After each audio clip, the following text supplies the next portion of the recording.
Tutuwa ako na umayon si Perena sa iyong nais. Ngunit natatakot rin ako para sa inyong dalawa.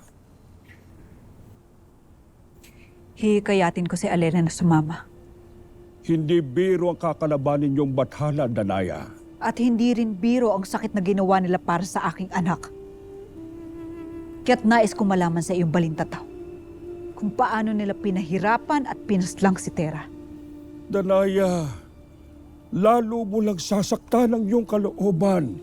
Ngunit ibig ko pa rin itong malaman.